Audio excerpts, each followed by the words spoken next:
Bonjour, nous allons voir aujourd'hui comment traduire un plugin ou une extension WordPress sans un logiciel ou plugin vous permettant de le faire, c'est-à-dire en passant directement par l'administration de votre WordPress. Donc pour ce faire, on va se rendre dans Extension, Éditeur. Donc on clique sur Éditeur et là on arrive sur l'interface d'édition des fichiers des différents plugins installés sur votre WordPress. Ici, vous avez un sélectionneur où vous allez voir les différentes extensions qui sont installées sur votre WordPress. Donc bon, là, vous voyez que moi, comme c'est un site qui n'est pas encore en production, il n'y a que quelques plugins. Et donc, on va prendre un plugin dont les fichiers traduction n'ont pas été préparés et donc sur lequel j'ai été obligé donc d'utiliser la solution pour laquelle je vous fais une démonstration. Donc, ce plugin TT Guest Post Submit est un plugin qui vous permet d'offrir la possibilité à vos lecteurs, vos visiteurs, de publier un article sur votre WordPress sans passer par l'administration. C'est-à-dire qu'ils sont pas obligés d'être enregistrés. Ils peuvent soumettre donc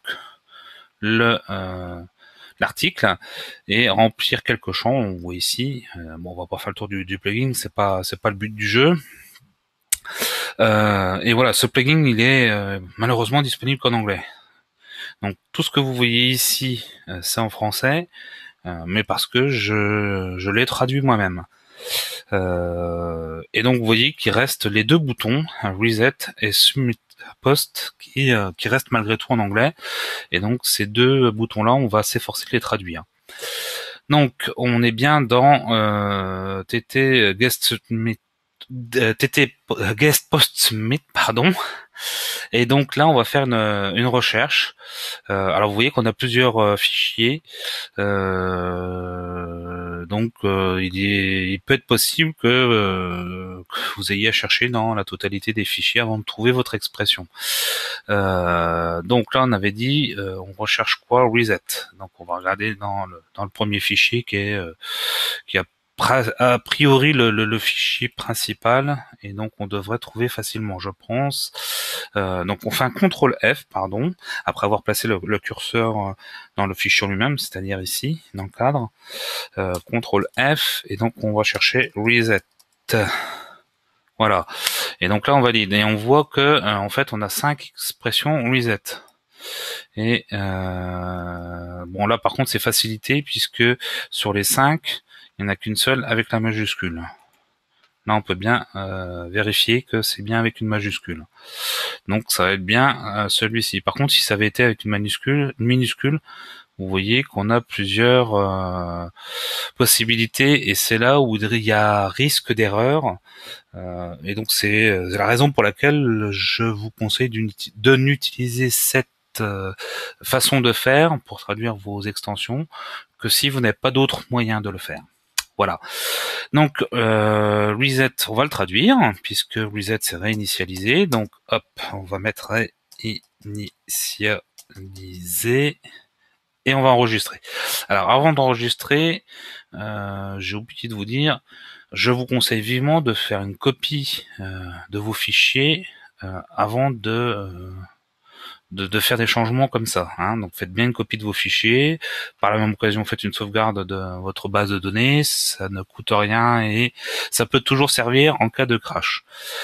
Donc une fois que vous avez fait tout cela, que vous avez fait la modification recherchée, alors on pourrait passer à la suivante, hein, Submit Post, mais toujours pour les mêmes raisons de soucis d'erreur ou autre, je vous conseille de faire pas à pas. Donc on va cliquer sur mettre à jour le fichier pour enregistrer la modification. Ensuite, on renouvelle notre page ici pour voir si ça c'est bien traduit. Ça c'est bien traduit, donc ça a marché. Auquel cas on peut passer à la suivante. Alors pareil, bon là on a deux expressions à modifier, donc ça va pas être bien grave, mais lorsque vous avez plusieurs expressions, voire plusieurs dizaines pression à traduire, je vous conseille, même si ça vous prend un peu de temps, de faire une sauvegarde à chaque modification. Comme ça vous évitera, si jamais vous avez par exemple 75 expressions à traduire, vous en avez fait déjà 74 et la 75e, malheureusement, vous faites une erreur de frappe ou vous faites une mauvaise manipulation et ça crache votre extension, voire même votre WordPress. Là, vous êtes obligé de recommencer à zéro. Si vous avez fait une sauvegarde à chaque fois et que donc vous avez le fichier qui est bon à la 74e traduction, il vous suffit de ressortir celui-là et comme ça vous n'êtes pas obligé de recommencer de zéro. Voilà, donc on va faire le suivant. Donc là c'est submit post avec on a une majuscule à submit et à post. Donc là tout simplement ça sera certainement le même fichier vu que les expressions sont côte à côte. Donc on fait un CTRL F, on commence et donc c'était submit post. Voilà, on valide et donc là on a 3 fois l'expression et en fait en majuscule il n'y en a qu'une seule, donc c'est ici. Donc et là pareil, on traduit, soumettre l'article, on met à jour le fichier, voilà. Ah, vous voyez, on a une erreur. C'est bien ce que je vous disais. Alors, on va aller vérifier quand même que ça... Voilà, vous voyez que du coup, le plugin ne s'affiche plus. Alors, qu'est-ce qu'on a fait Soumettre l'article. Alors, je pense savoir d'où vient l'erreur. En fait, ça doit venir de l'apostrophe. On va aller voir tout de suite. On va remplacer par soumettre un article. On met à jour le fichier. A priori, vous voyez que là, on n'a plus de message d'erreur, mais on va les vérifier quand même. On ne sait jamais. Et comme par miracle, notre formulaire de soumission réapparaît et on a bien soumettre un article.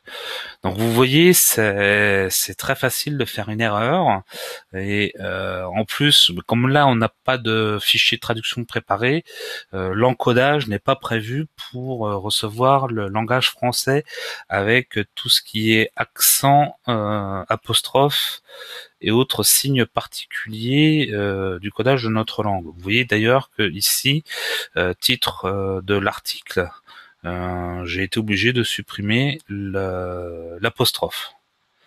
Donc voilà, ça va prendre en compte. Sachez que ça risque de vous faire même des erreurs au niveau des accents. Donc là, j'en ai pas repéré. Si vérifier, vous voyez que j'ai été obligé de supprimer l'accent sur le vérifier. Voilà, c'est-à-dire l'apostrophe, il la prenait pas, donc vous voyez, je l'ai abrégé en CAD. Donc voilà, voilà un peu les précautions à prendre, les erreurs que vous pouvez trouver et surtout comment faire pour traduire une extension via l'administration de votre WordPress. Eh bien écoutez, je vous dis à bientôt pour un prochain tutoriel vidéo. Ciao ciao.